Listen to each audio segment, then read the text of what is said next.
Not just my life. Welcome to the Kayak Bass Nation. Yeah. Welcome to the Kayak Bass Nation. Kayak Bass Nation. Hey. Welcome to the Kayak Bass Nation. Welcome to the Kayak Bass Nation. Welcome to the Kayak Bass Nation, where we talk about fishing and competition. It's your boy Ox Pippin, aka Ox Fishing. Don't come over here tripping. Hey, hope you enjoy the show. Jeff Malott, Lunch Money Lambert, Lego. Hey, welcome to the Kayak Bass Nation. Kayak Bass Nation. Yeah. Welcome to the Kayak Bass Nation. Kayak Bass Nation. Hey. Welcome to the Kayak Bass Nation. Welcome to the Kayak Bass Nation.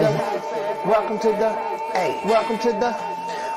the Kayak Bass Nation.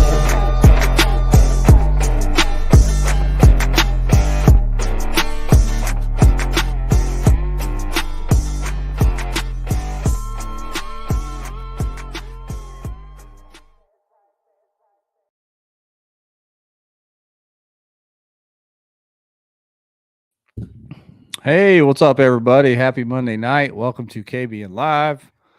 Ryan's on the road. What's up, Ryan? Where you at? I'm in Hendersonville, Tennessee. I got a little meeting tomorrow. I'm trying to make my way to Illinois. We're going to go deer hunt a little bit this week. Some might say the birthplace of kayak fishing. Right. That's would some say that? Illinois? Is it? I don't know. I was thinking Tennessee. Isn't there a Hendersonville, Tennessee? There is. Yeah. That's where I'm at. Not too far from the former Hook One original location. There we go. A lot of people don't know this, Ryan, but I actually own the Hook One kayak fishing Facebook group now. I've tried to revamp it because there's a lot of members in there. I thought I could repurpose it into some sort of other tool, educational group. It is so overrun with the most disgusting Facebook bots you've ever seen. I can't clean it up. I can't unlock it. I can't get rid of them. I don't know how well moderated it was. It was in those years, but we're seeing that a lot in the local Facebook pages. I don't know if you guys are having it out there, but like there's some wild links that get posted in our local fishing pages. And oh my God, I don't know why the bots would target the audience. I don't know. Kayak anglers are sick people. I guess they check your search history or something. Man, I've got like multiple layers of the admin assist piled on, trying my best to fix everything. Even on KBN, I mean, they try to get through on there, but we've got we're watchers on the wall. Yeah, the watchers on the wall for KBN. We got them. Oh yeah. Clifton's in the comments asking where Larry's. He's here. He's chilling. He's in the lobby. We'll get him in here in a minute. For those that read the title before we went live tonight. Larry Hill, the winner of the Native No Limit Big Bass on Fork, the overall winner, is going to join us tonight. We had Matt Frentress light up as well. He caught the giant of the tournament, but family first. He's got his kid in the state band finals down in San Antonio. He sent me a little info. We'll be able to share that with people on how that went down too. But another one of those, Ryan. One fish. Sounds good. You know what I mean? Larry won the overall, then one fish won the Big Bass. That's all he called was that one fish? Is it 24? Man, oh boy. Yeah. That's the right one to do it, I guess. Is that the third time that's happened this year? At least the third time. I think it happened a couple times last year too in their first season. Yeah, that's pretty awesome. Oh yeah. So help us out, guys, as we before we get Larry in here and hit that share button, spread the news around. We had a great show last week. We did the Halloween call in, had a lot of fun with that. We gave away a couple pairs of Revos. I think we're on point tonight to give away some Seaguar line. Is that right? Does that sound right to you, line? Sounds good to me. Yeah. My spreadsheet there. Oh yeah. Yeah, I've tried to keep up with that on my spreadsheet. You're the data police. You'll data be aware police. Of that. Yeah. So we're gonna give away some Seaguar tonight. To be eligible to win, all you gotta do is like and share on Facebook, like and comment on YouTube and Twitch. And I don't know if you have a possibility to win if you're watching somewhere else, but do whatever you can over there. If you're on Rumble or Twitter or X or whatever you call it, comment, retweet, repost, do all that stuff, and we'll try to figure that out. But Seaguar giveaway tonight, man. What went down over the weekend for you? Anything big for you?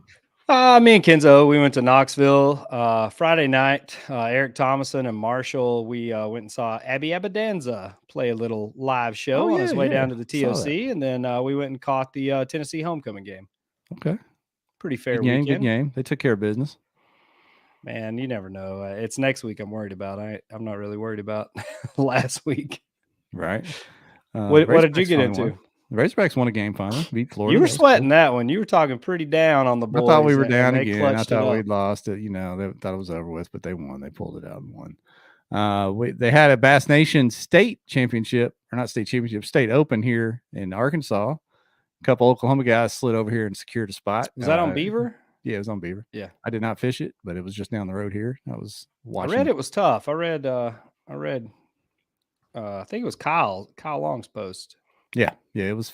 Beaver can be like that. Anywhere in the fall, Beaver can be tough anyway. So yeah, we've had some wild weather swings. We got a big tournament this week here kicking off. The TOC on Chickamauga. Speaking of potentially, tough conditions on a fall bite. Yeah. I don't know. I hadn't seen too many big fish pics posted from pre-fishing. I saw Sisto, he got on a good one today, but I've seen a lot of catfish and drum seem to be very popular right now. You're a former TOC champ, TOC qualifier, all those things. Tell people how different it's. Pre-fishing is a science anyway, but doing it, preparing for a 3-day tournament like that is even different, right? Back when I wanted, it was a 2-day deal, but I didn't even pre-fish. Like, I knew that I had a very limited number of fish, so I didn't even pre-fish it. We pre-fished, it was on the rivers up above Knoxville then, and we did some other floats that weren't going to be what I thought I was going to need on tournament day, and that turned out to be exactly right because it was pretty much about a 12, 14 bite deal that locked that one up. So I think going into 3-fish tournaments, you really have to be a lot more calculated in your pre-fishing. You can't beat it up multiple days in a row, even though you have that time to keep going back and checking them. I think you're just hurting yourself. And you probably are going to have at least two spots, I would think, to really get it done in a 3-day tournament. We'll find out. Who's your pick? Man, you gotta, Ewing just won the college deal, so hats off to Ewing on another win. I think that one was on Watts Bar. You got to think Ewing's going to be in the discussion. Russ won our state championship around this time of year. I think it was 3 years ago. So you got to think Russ is going to be up there. I'd say Marshall's going to be in contention too. Marshall always seems to scratch out a good bag on Chickamauga. So I'd say those 3 names you'll see in the top 10 at least. I'm going with a sleeper, Ryan. Really not a sleeper. He's been in the mix in the AOI all year, but not a name that gets tossed around a lot. Look out for Brandon Prince. Brandon Prince, okay. Look out for my man from over this way. Missouri, fishes Missouri, Arkansas trails. And he's just been kind of hanging around that top 10 in the BOS AOI all year. He's due to crack a W, so no better place to do it than there. We'll see. I think, they're from what I hear, there's still some grass on the lake. So that's going to, I think, kind of make people a little more comfortable. If it rained a lot and they opened the floodgates, it would be a real tough, a real tough tournament. But the fact that there's still grass, you've got the river that's going to be in play. That's kind of more current dependent. I don't know how much water they're pulling to drop the lakes right now. So I think you could see a couple different bites play into this one. Yeah. Elvis in the comments asked, is there going to be a show with the winner of the Big Bass 250? There's not, Elvis, because Chris, I mentioned this, I think, a little bit on the Collins show. Chris Longshore, from all accounts, a great person, great dude, obviously a great angler, is not a fan of public speaking, not a fan of going on live anything, and didn't want to come on with us two knuckleheads. So, and that's fine. Nothing but respect. I respect a man's wishes to not want to do that. So no. So you can just catch him next year, Elvis, at the 250 beforehand at the or the captain's meeting and interview him live and then send us a clip. And interview him live, get some notes. So yeah. He's not one to do that kind of thing, which is fine. It's great. So maybe we should have pulled the runner-up guy, Jordan Westerman. He came in third. He's been on here before. We probably get him on here and talk about it. Yeah. So yeah, there we go. So TOC week, man, a big week, and then that's pretty much it, right? Is everything? I know Tennessee like started their season again already, didn't they? Part of it, buddy. Steve-O don't quit. As soon as Yeah. as soon as it's over with, we kick back off. Usually, I think the first one this year is on Dale Hollow again, like in December or something. So it's right around the corner. And one of the biggest things that happened this week, or I guess it was over the weekend, was that Texas schedule getting released. That was insane. That's an insane looking schedule. We'll talk to Larry about that because he knows a little bit about that, being from Texas. Duke hammered that out, man. That is a phenomenal schedule. Yeah, I literally got on my Google Maps. I'm like, okay, look, that is not that far. Look, I'm moving to Texas. Look, it's not that far. I could maybe make 4 of those a lot easier than I could drive all over the country. You know what I mean? I mean, they hit the big fisheries on that deal. That looks good. Looks really good. So we'll talk to Larry about that among other things down there. But yeah, let's shout out the sponsors, man. And we'll get him in here, of course. Look, I got the green lights back here, Ryan. I see that. I'm I'm very upset. I don't even have a working lamp in this hotel. The valet wouldn't park my truck. He said it was too big. I need to park it myself. So I'm really up against it tonight.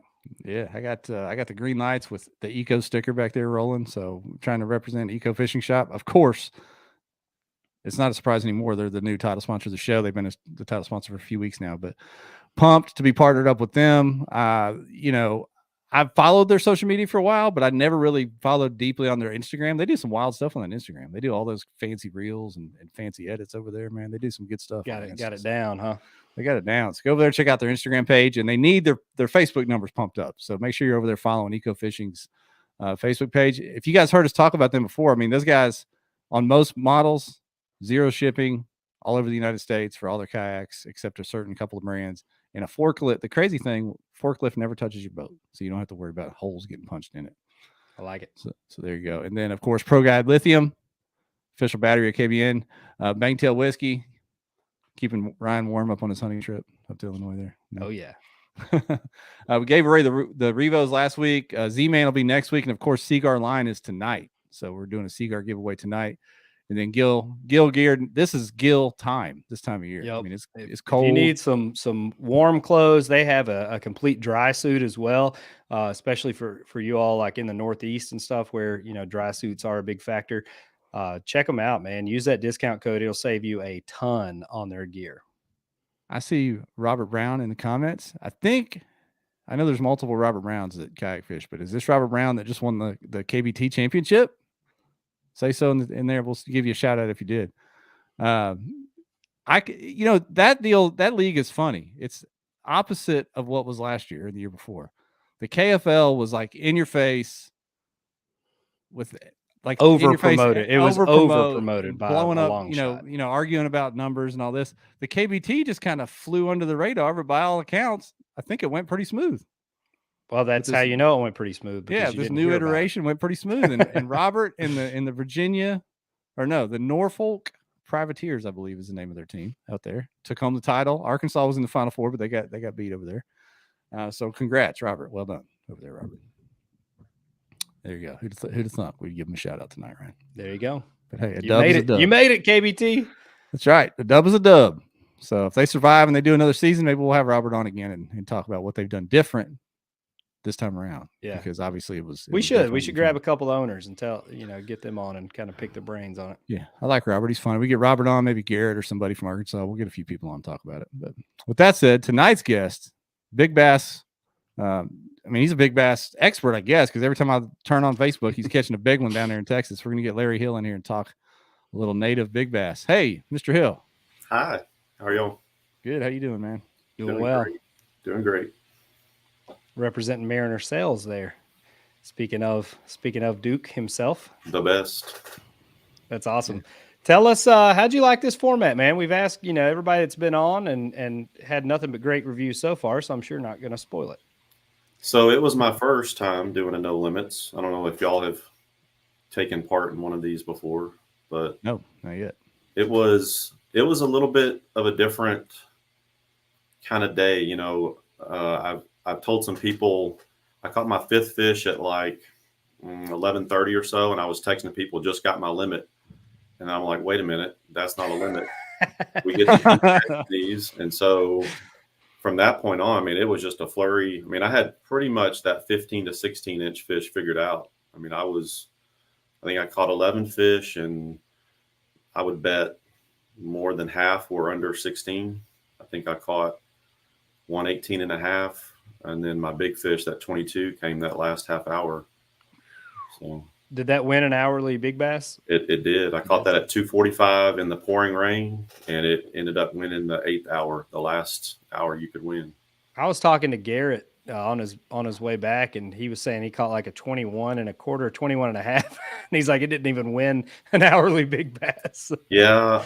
I want to say Brad Case won with the smallest. His hour was the smallest big fish of the day. And I think it was like a 21 and a half for his hour or something like that. I may be wrong, maybe a 20, but I think it was a 21 something. Somebody called doesn't disappoint on that, does it? Yeah, there were two different guys. I think their only fish that they posted were winners for their hour. And then Frentress, his 24, that was the only fish he caught, and it won his hour, and then it won the big fish of the day. And you got some experience on fork, right? Like you weren't just running out there blind. Well, we can say that, but I was telling Jeff earlier that so I'm 53. I'm one of the old ones, and I grew up 2 hours from fork, lived here my entire life, and my first time to see it was the December before last year's BASS event. Wow. So the end of 2020. No, into 2021. So how did you manage to dodge it for so long? I've never been much of a lake. I've never fished in a bass boat. I've never been on a big lake. I was a bank fisherman my entire life, just hopping ponds and running shallow stuff, and that's it. So when I got into the kayak tournament scene, it's like every lake's a new lake to me. And I've been kind of going through that where pretty much every season there's 2 or 3 lakes that I've never seen before. So it's been fun learning how to do that. That's awesome. What has been your knack for catching big ones? Because I know last year, every time I saw you in a tournament down there in Texas somewhere, it's Larry Hill with big bass or a big bass. You know, do you have a knack for that? Is it the way you fish, the techniques you use? What's the deal there? I want to say it's just pure luck. You know, you go around, you kind of do what everyone else does. I really like to fish a chatterbait. I love to fish a jackhammer. I love fishing grass. But so last year when we saw fork, and it was 6 feet low, and it was a wintertime tournament, and it was in February. And I caught that first fish of the tournament, posted the first one, and it was a 23 on a Ned rig in like 4 foot of water. Yeah, 4 foot of water on a fire crawl baby goat. Was that the Bassmaster tournament when it was frozen? There was ice storms and all that stuff. I got there on a Wednesday, had the big water shoved into the camper, ready to pre-fish, Thursday, Friday, and woke up like a dumbass. I put my kayak in my truck Wednesday night and woke up Thursday morning to ice, like 2 inches of ice on everything. Oh, man. Yeah. And they actually delayed that start Saturday morning by a couple of hours because I had air temp. We had air temp of 18 degrees that Saturday morning. I had water temp of 39 when I caught that fish. I remember Marshall sent us videos of like busting ice trying to get out from the ramp. Some of those guys, did you see those kayaks, those guys that drove in like during the storm, and they had like coats of like road ice on everything, their kayaks. They were thawing out their seats and everything. Oh yeah. I was stuck. I was entered in that tournament and couldn't leave. I was up here in the Ozarks and I couldn't get out. Yeah. I couldn't get out of my neighborhood. Even the Subaru couldn't do it, Ryan. And so that next morning, so it was a little bit warmer. I think water temp was like 42, and I caught 2 23 and a quarters on a jackhammer in like 3 foot of water. So like, there's no rhyme or reason to it. It just doesn't, it's not like I figured it out, but I did fish in the same area for this tournament, but it's up about 3.5 feet, almost 4 feet, compared to what it was a year ago. So there was some grass, some pretty healthy, I think it was coontail. I'm not sure, but.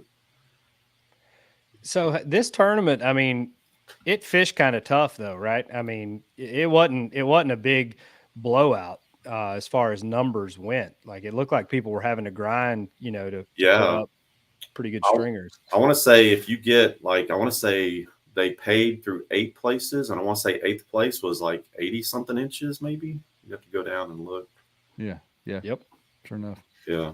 So, So if this was a quote 5-fish limit tournament, right? Only 11 people would have had a limit. Had all those people. Wow. And I think I ran some numbers. If it was a 5-fish tournament, my 5-fish limit would have only put me. I think I would have finished 5th or 6th place, something like that.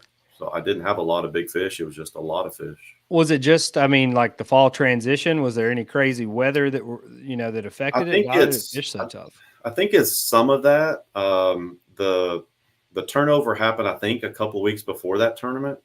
The weekend before was the Berkeley Big Bass. So about 1,100 anglers, I think 400 to 500 boats were in that. And it's had a pretty good run this fall. There were two other big bass tournaments in the last couple of months. So Fort gets hammered most of the year, but especially in the early fall. So just I can't explain. A culmination of several. I mean, TX KBL had their classic this past weekend. It was a 2-day, and I want to say it was just as tough for them. There were a lot of guys saying that they should have stayed home. So. I remember the original TOC days. Every year it was on Fork, right? That it was every other year. It was like that because it was this time of year, just like it is for the TOC now. But you'd go down there, and one year it'd be just a slugfest, and the next year, you just people scratching out limits and finishing in the top 10 with 4 fish. I mean, obviously, 24-inch fish is massive. I thought it would be a much bigger number, winning the overall. Like I just pictured Fork, capping off that big bass event and it taking, 400 inches to win the thing. I was shocked when I looked and saw kind of where the leaderboard was, especially talking to Garrett. He's like, I finished second and, had 7, 8 fish. Yeah. I want to say at like 12:30-ish, I had 110 inches and I think Garrett had 132-ish and he had 132 the rest of the afternoon. And he and I both coaled up considerably when the board had shut off because I caught 38 inches in the last half hour. And when they announced second place at 149, I had no idea that he had coaled up. I guess he caught a 16 something in that last hour. Were you watching the leaderboard at all during the day? Absolutely. way more than I ever do in a tournament. I mean, it was a little deflating, but something was special about that day. I can't really explain it. I was in a big grass flat with 3 or 4 other guys, and it was just me and one other guy, Joe Booth. He actually finished third. He and I were sharing this same grass flat. There was plenty of room for 4 or 5 guys, but it was just the 2 of us. And that last half hour was an absolute downpour. I mean, but something was special about that day and about that grass flat. I mean, I would say every 3 or 4 casts, I was getting hit. I was getting bumped by something or slapped at, and a lot of good grass to rip a jackhammer through. And I mean, I took 10 rods and I think I used every one of them throughout the day. But once I got back there, I didn't get back to the back where I had my drop pin till 10:30. So it was almost 11 o'clock before I got back where I finished the day. And once I was back there, it was just nonstop for me. Did you catch them on anything else? I mean, was anything else productive or was it mainly? I caught one keeper on a wacky Cinco. I caught about 10 fish that were under 10 inches on that as well. And so I wasted about an hour in the middle of the day trying to try something else and just figured I'm going to go back to it. And once I did, I caught another fish and I stuck to it. So there's no reason to change if it's working. That's right. What are you working on, Jeff? You typing something up? No, I'm looking over there at. So Matt can join us tonight, and he sent me his write up for his biggin. So I don't want to read it all word for word. Okay. So I was trying to get my mind right about what I was going to share with the group here. I knew you were working on something. I couldn't tell what we were about to do. I was concentrating. Yeah, and like Ryan already said, this obviously wasn't just a shootout because 124 anglers, only a little over 200 fish caught total, which is unheard of. Would it be fair to say, Larry, because you fished it, I think enough now, if you flip the seasons and put this on Fork in late March, early April, then we would be talking 400, 450 inches? I would think any other month of the year, you would be looking at least 300. I mean, yeah. I've been saying if I would have gotten to that back grass flat first thing in the morning, I would have had over 200 easily because, I mean, I was only 30 inches short of that. No, 21 inches short of that. Was it that far away, or it just took you that long to get there, or were you just It's fishing a your way back? combination of, it was dark, it was raining. There's a buttload of stumps in Fork. It's a sketchy place. I hit a stump pretty hard at about 9 o'clock and busted my little locking lever on my big water, and you know how that goes sometimes. But yeah, it's just I kind of fished my way back there. I caught 2 fish on the way back in there, and once I finally got back to the back, I'd never seen grass on Fork. I knew it was there. I had heard reports that the grass was good, so it just took me a while to get back there. Clifton saying don't say too much, or Cliff, sorry, he's Cliff tonight, is saying don't say too much. He's nervous. I will say Cliff was with me that day. What? Because he told me last year, I think sometime, or in spirit, that one of his, in spirit, that one of his best days of fishing was in the rain. And so I just kept saying, because you're pedaling out in the morning. I mean, on the way out there, I was soaked to the bone already. And I'm like, what am I doing out here? This is stupid. This was not a fun day. You would never fish that way for fun. And I kept saying, like, okay, they're here. They're going to be here. It's raining cats and dogs, and then you get a break. And then it rain, you get a break. It rain, you get a break. And my biggest fish of the day came in the hardest downpour of the day. The GOAT was with you. It's how LeBron feels when he's playing. He thinks of what Jordan would do, and then he does it. Oh, same we're going to start the debate. Tries to do it. Corey Geisendorf says he can already tell where you were just from what he is saying. He loves Fork. He's trying to read you. There were lots of people I talked to that fished different parts of the lake and had grass, so I don't know. So you don't know nothing, Corey. Did that lake being so low kill some of the grass? Was that the deal? Because Forks got a history of that, and they sprayed the hell out of it. They're trying to get rid of that hyacinth and whatever that other invasive thing that you go to Caddo and that's all you see. Oh yeah. Salvinia, I believe. Yeah, so yep, that's exactly what it is. And I saw plenty of hyacinth that was like chest high, so it's already out of control. There's already talks about spraying it again, so I don't know.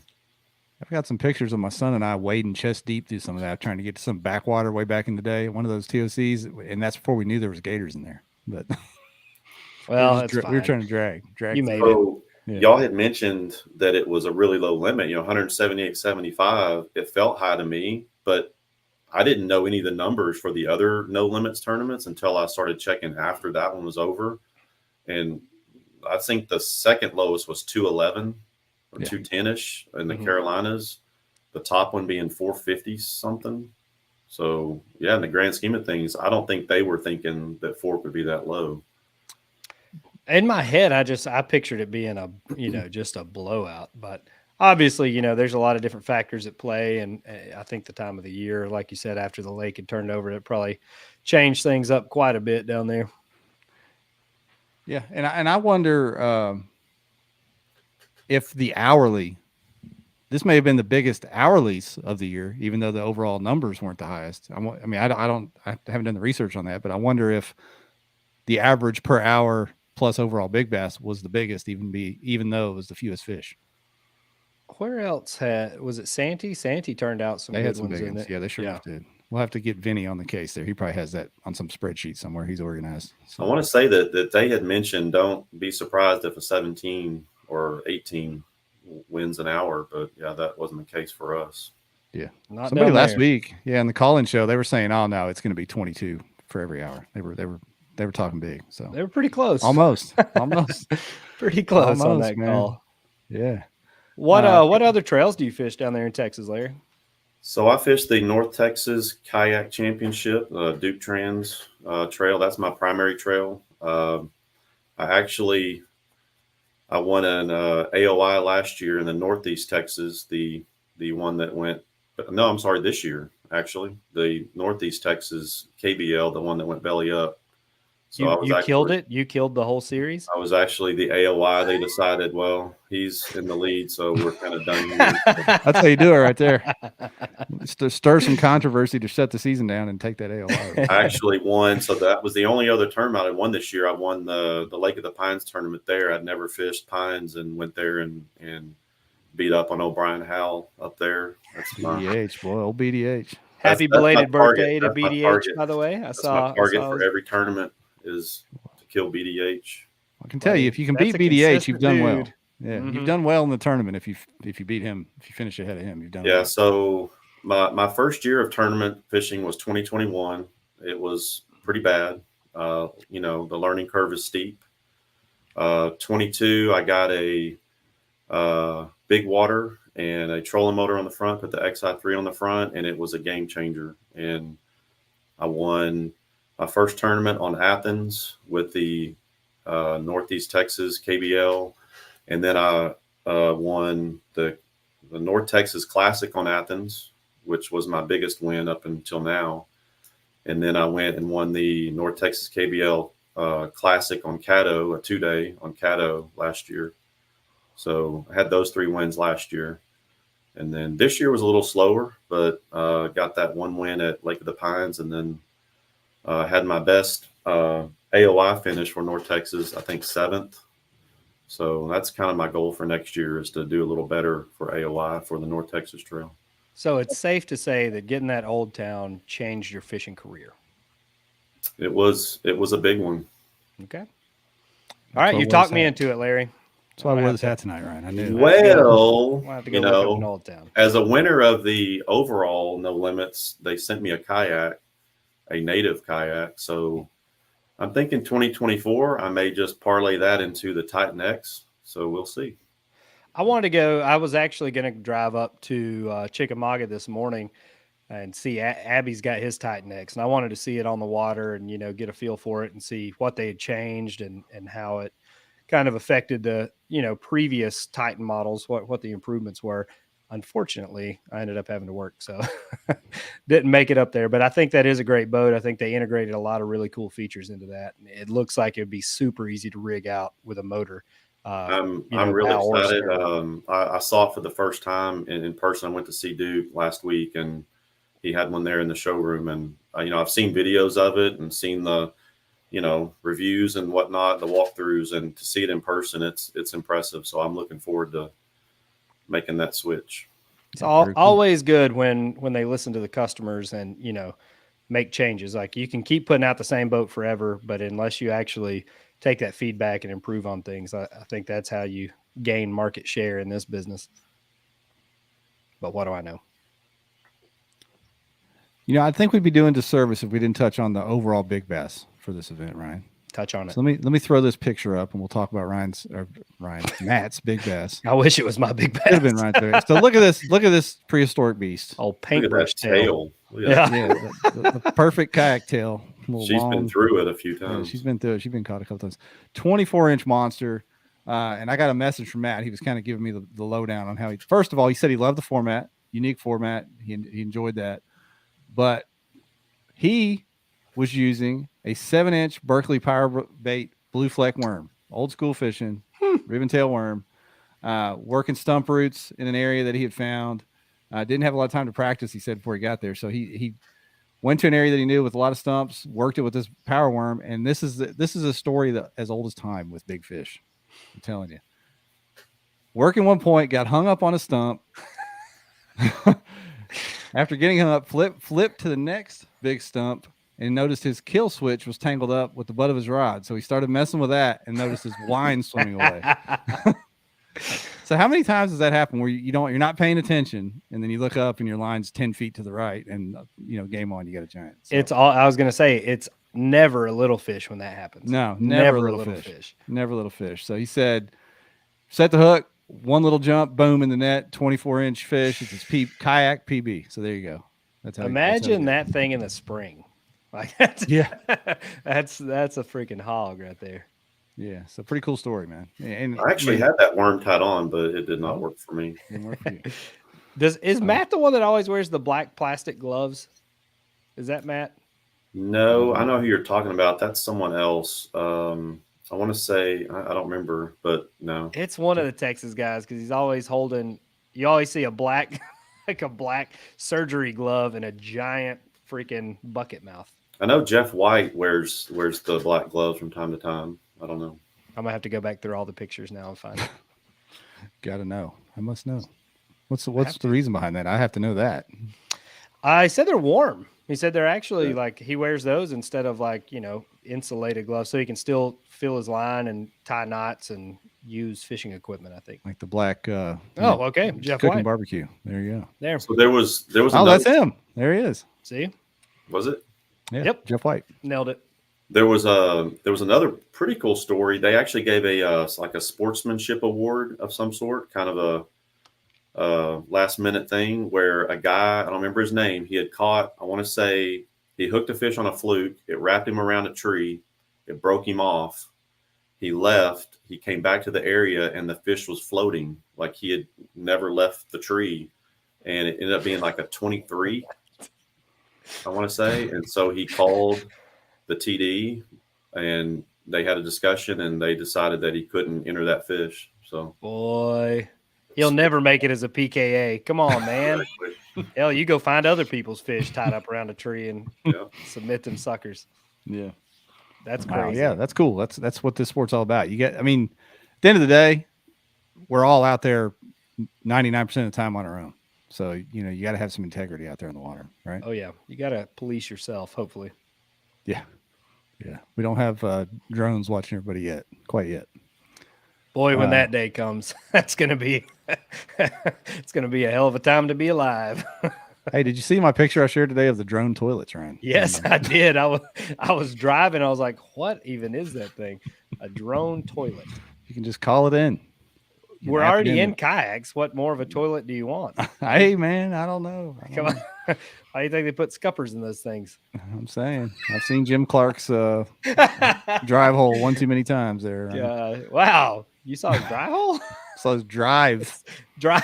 Okay. All right. That's fair. Yeah. Whatever. Seen too much of it. Leave it at that. Oh, man. am I the only one that waits as long as he absolutely has to stand up and pee in a kayak? Nope. No. I try to make it all day if I can. I There's don't times eat. I think- I don't drink. I don't do anything but fish all day long. Well, I bullshit on the Instagram. So it crossed my mind several times on Fork that day that no one's going to know. The whole Who's how going are they to know? gonna no one's going to know if I just go because I'm soaked to the bone anyway. It's that Dumb and Dumber on the back of that moped. Just go, Just go, man. man. Just go. That would be something special. You get back to the ramp and you're like, man, who smells like stale peas? Oh, it's Larry. He didn't want to stand up and go to the back. NASCAR drivers do it. I mean, come on. That's the truth. Hey, as many big fish as he catches, if people get wind of that, they'll all start peeing their pants out there. Right? I think that's the mojo. Who knows? If we got any questions for Mr. Hill about any of what happened on 4, leave it in the comments. We'll get it to him, or anything else, get it to him. I want to pivot over to what's going on in Texas with their schedule. We mentioned it when we went live about this Bass Nation schedule. Larry, you traded some messages with me the other day about correcting one of the schedules came out with the wrong date on it. We got that corrected. But what do you think of that new Bass Nation schedule for Texas, man? That's unbelievable. Hammers. That is going to be some absolute dogfights on those lakes. I mean, look at that thing. What do you feel like? I mean, obviously we've seen Toledo Bend before, Caddo. We hadn't really seen a lot of Ray Roberts on the kayak side, but if you had to pick, Larry, kind of a off the beaten path lake for a national tournament. Off the beaten path? Yeah, like not one that Bass and Hobie have gone to over and over and over again, but if just to mix it up and see something different where people don't have their honey hole staked out and you don't feel like you're intruding on somebody's spot, but something kind of new, especially for the folks that are coming from across the country to fish this stuff. I feel like every lake obviously is going to have its guys that know that have their spots, but I think Lake of the Pines or maybe Palestine would be some. Everybody knows of Sam Rayburn and Toledo Bend and even Caddo.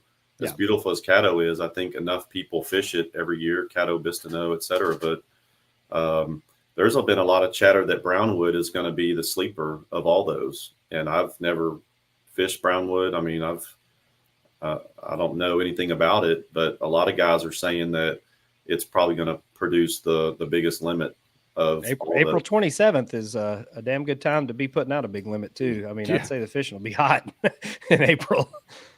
Yeah, to be honest, I've never even heard of that lake. I haven't either. Up across the border here in Arkansas, I've never heard of Brownwood, 2.5 hours southwest of Fort Worth. Okay. Cliff says Ray Hubbard threw that one out there. I don't know. I drive across it and I hate it. So You just hate the drive part, or just looking at the lake and you're like, ugh.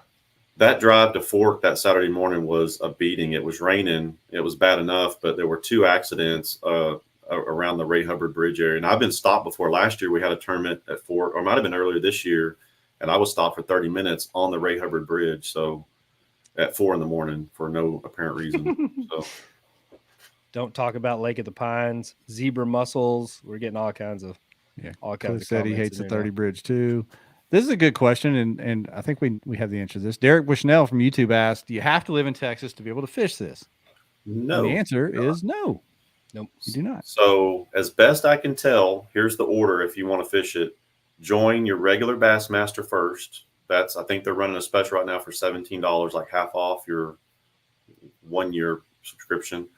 Once you do that, then you can join the Texas Bass Nation, and that is $31 with the processing fee. The kicker is you have to join the Texas Bass Nation by December 31st of this year to be eligible for any of the tournaments next year. Oh, really? Yep. That's interesting. I know like that though. I like to put a little heat on folks. Get some commitments out here. Yep. I think they're going to do great with that, man. Tennessee Bass Nation has taken off, and I think, especially Duke running anything, it's going to be well ran. People are going to be held to the letter of the law, and I really think that's going to be a huge step in the right direction. The great thing about the format, the way he's doing it, every tournament is shared with the trail, so you can double up at every one of them, and they're pretty clearly, when you look at the list, that's why it says northeast, southwest. There's a trail associated with each one of those.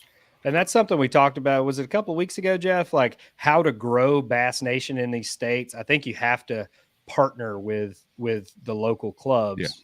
Kind of started out as a double dip, opportunity just to get the participation up. Yeah, we're stretching some states too thin and some regions. If we just keep piling on more events on different weekends, right? I mean, you're gonna have. I mean, nobody can do them all. So if you don't double up some, I'm not a big fan of having 4 and 5 events on the same weekend, but doubling up some for like Duke's going to do here. I think Steve does some of that in Tennessee and Georgia. Mm-hmm. It's important because people can't do everything. So what else you got left for the year, Larry? You done? You're hanging it up? I think I'm done. I'm usually bow hunting this time of year, and I actually sat in a tree for the first time on Sunday this season. So did you see anything? Really behind. I had 6 does under me, but I also had a fresh wasp nest in the tree. Yeah. They were going into a knot behind my head, so that was a very uncomfortable sit. That's exciting.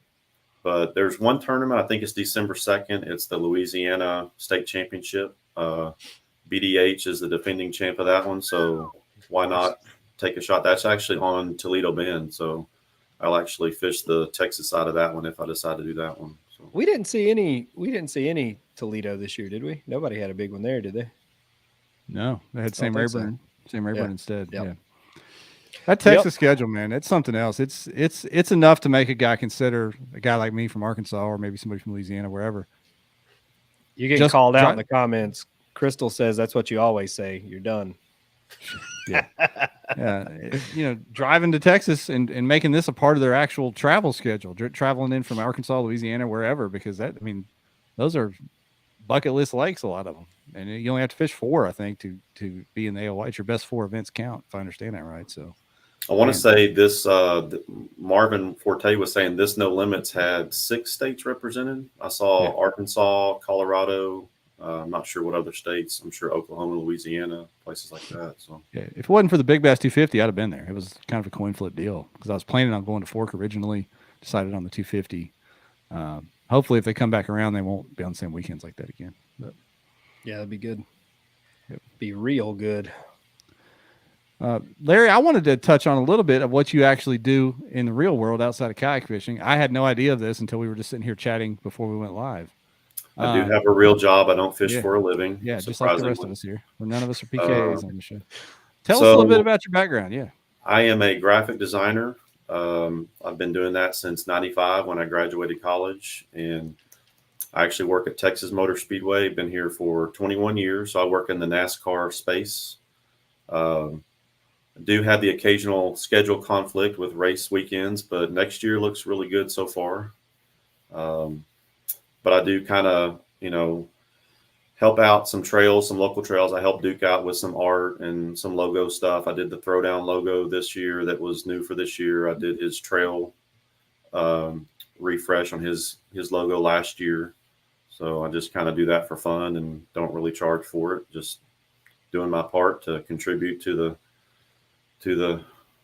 the grand scheme of things. You have to say growing the sport, Larry. You have to. Growing the sport, one logo at a time.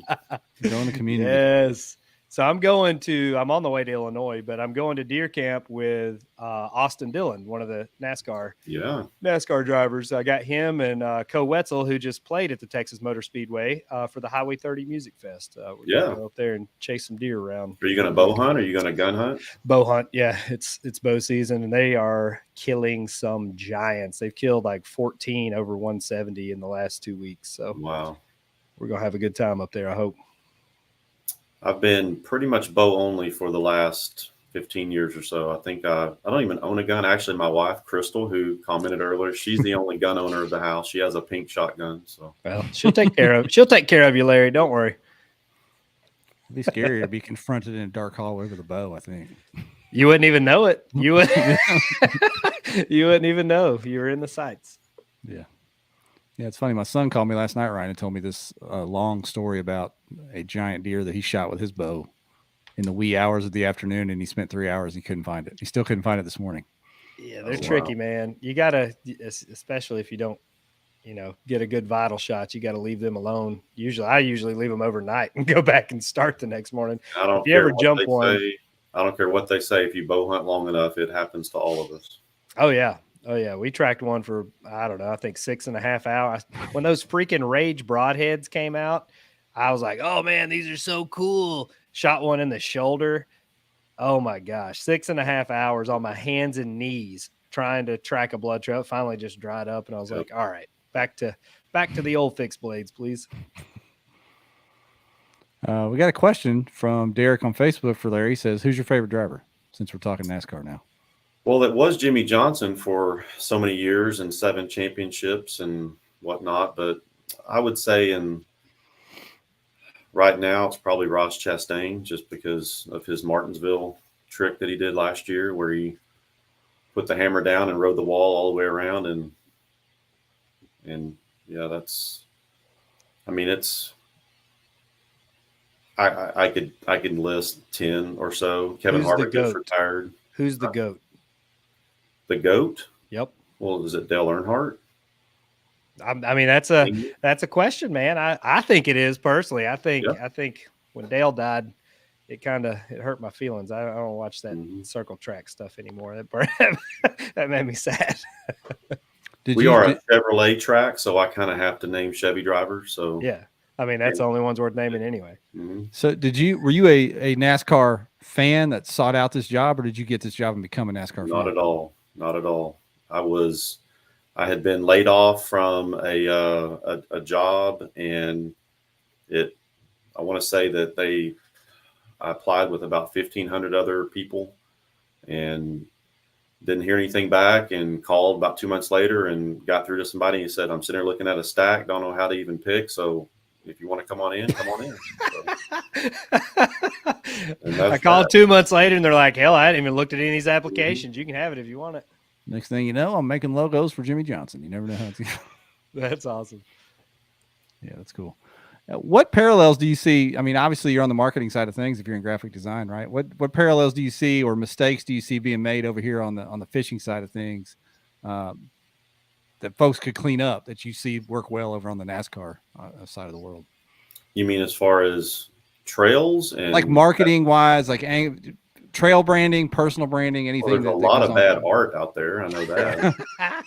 So a lot of bad art, and that's how I normally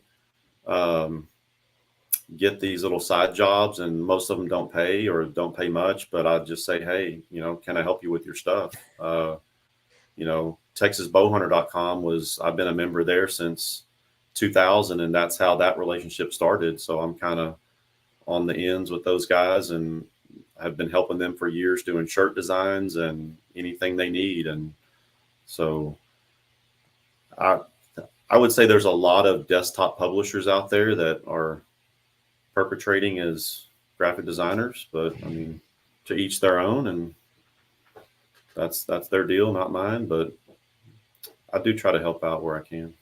Yeah, I feel That's that. good. Branding's Do you want to important. redesign our KBN logo? Jeff actually mentioned that. I did mention that. Don't think I haven't thought about emailing a few times. I was just taking a sending shot a at message. Jeff, but Hey, look, I'm not taking credit for that. That was a desktop publisher situation. I'll guarantee you. That what was that? 5 years ago, Ryan? Now is that how long? it that? seems like a lot longer. Yeah, 5 years ago we came up with that deal on a the cheapest bidder hooked us up with that deal. So anyway, yeah, Larry, maybe we'll do a redesign project with you, sir. Do you do tattoo work? Because I'm going to need to get it changed on the small of my back I too. do not. Okay. I do not think that's the word. All right.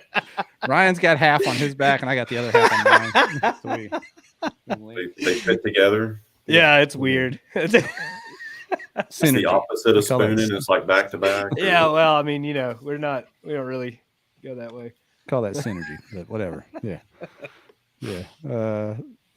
Dig says, in other words, the KBN logo was free. No, it wasn't free, but almost. It was almost free. Might as well have been free. Oh boy.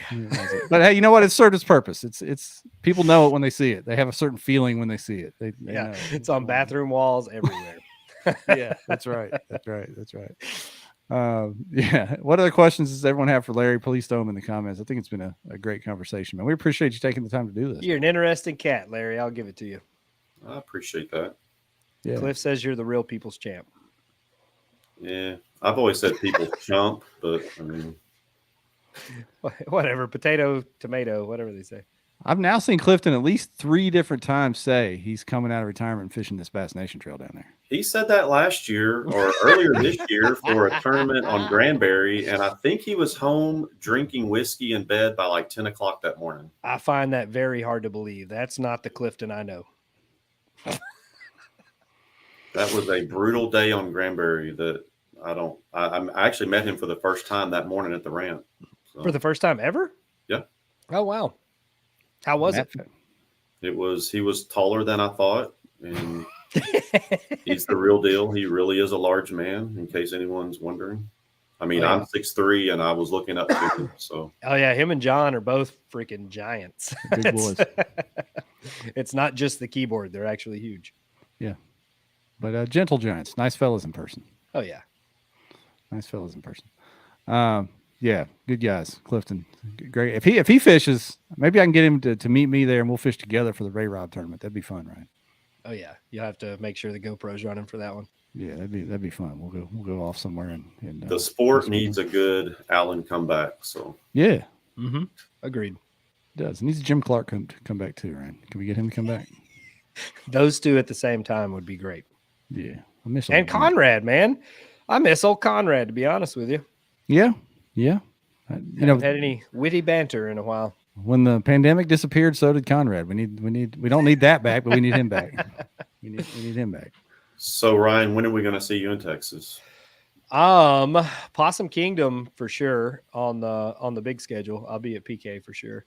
I'll probably do Caddo too. I don't know if you want to count that. I always stay on the Texas side because I go to that Lighthouse Lounge or whatever that shithole is. So I'll definitely be back at that one.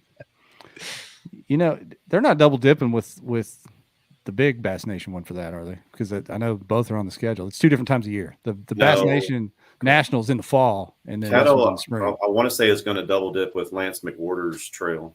Okay, East Texas. I was actually in Texas 2 weeks ago. I just got back from Amarillo. I'm out there quite a bit. I'm going to go to Ivy in December and fish with one of our future podcast guests here in the next week or so. So if you do good, then we'll see you next year for OH Ivy in September.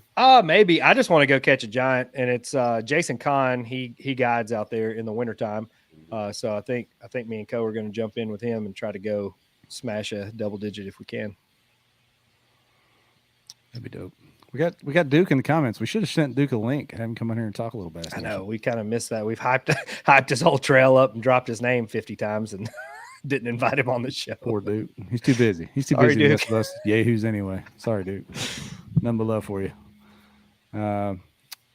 Ryan says love the job you did on Christie's musky rig. What? I don't think that was me, brother. Good for Ryan, my Yeah, man. I ain't doing all that. It's scaring me. I don't know what's happening over there. I don't either. Yeah. Pull the I don't plug. see any, yeah. I don't see any more stories or any more questions or any more stories for Larry. Larry, we'll let you slide out of here, man. We're going to do the Seaguar giveaway in a minute and wrap things up. But man, I appreciate it. I hope I get to meet you and shake your hand here this spring at one of these Texas tournaments. Absolutely. For sure. Thanks for coming on, man. Look forward to it. I appreciate it. All right, buddy. Take care. Larry Hill, everybody. What a great guy. That was a great interview, man. I enjoyed that.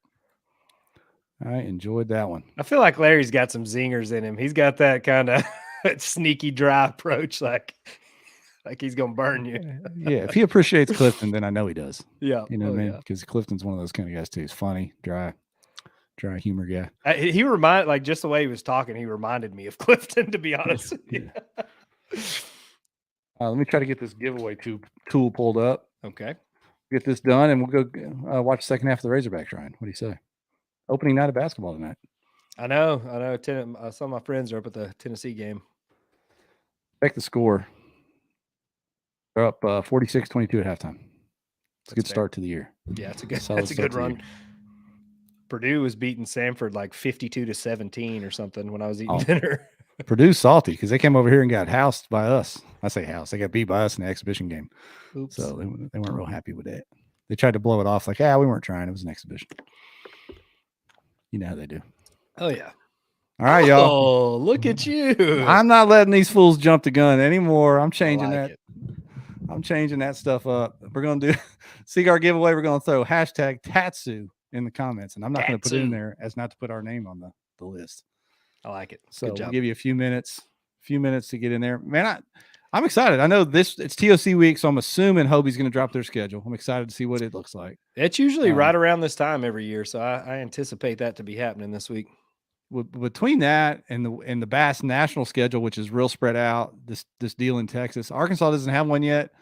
But with Duke picking that up, he's got me heavy leaning towards trying to get Arkansas fired up. You gonna come out of retirement, Jeff? I don't know. I might do it. Ooh. I can't let Arkansas just sit here and be nothing. We got. If anybody's around Quincy, Illinois, I have the KBN cornhole boards and bags in the truck. If you have any crisp $100 bills you'd like to bring around, since I'm not fishing the TOC, I'd like to make some lunch money up there. Yeah, I don't know who all lives up that way. Alan Wiedmeyer lives somewhere up in Illinois, I think. Maybe you can get him to come meet you. I was going to say Dusty Yacker, but he's in it. I think he's in the. Yeah, he's in it. Yep. Dave just got in town. He just rolled up. I think he texted me yesterday. We'll see. We'll see what the boys do. Yep. Let's see. We got about 40 entries, rolling about 60 live. We'll give you another minute, not another minute, another second or two.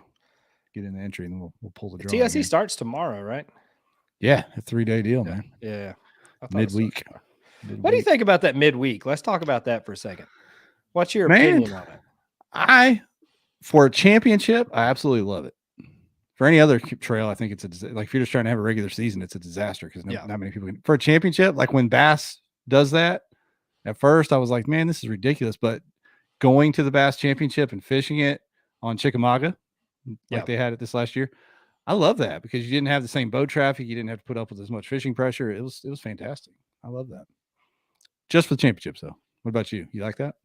I do. No, I do. I like the format. I think in the fall it's not as critical as far as boat traffic goes because honestly, most of the tournaments are about wrapped up, even on the big boat side right now. But I think it's good to get the anglers in. You're going to be there all week anyway, so might as well go ahead and kick the tournament off. Yeah. Yep. There you go. There we go. All right. Let's do this giveaway, y'all. See who the slow roll is going to be tonight. Who's going to be the victim? Oh, by the way, our last Revo winner, I got a message from him before we came live, said he got the glasses, was blown away. Yeah. Super excited. Oh, I love this name. Miller Time. Miller Time with the Y on YouTube. Is that a snake? Yes. Okay. All right. Miller Time. Hit us up, Miller Time, kayakbassnation@gmail.com. Send me an email or find either one of us on Facebook. Let us know. Yep. Just drop your shipping address and I'll send it over to Brian and we'll get you hooked up. There we go, man. Another show in the books, Ryan. Next week, we'll track down the TOC winner. What do you say? Sounds like a plan to me. Maybe the AOY too. Yep. Yeah, we'll know both, and that's close right now, Yeah. especially between Jackson and Ewing. They're right there neck and neck. So if Ewing doesn't win, we need to have his dad on. Probably. leave Todd alone. Surely Ewing's got it locked up this year, man. He has. I mean, he just hammered down on the trail all season long. I think this tournament sets up really well for his live scoping style. So I have a hard time thinking he's not going to lock this one up. Yeah. Go Edwin. You can do it. Get him. All right. Later, y'all. See you.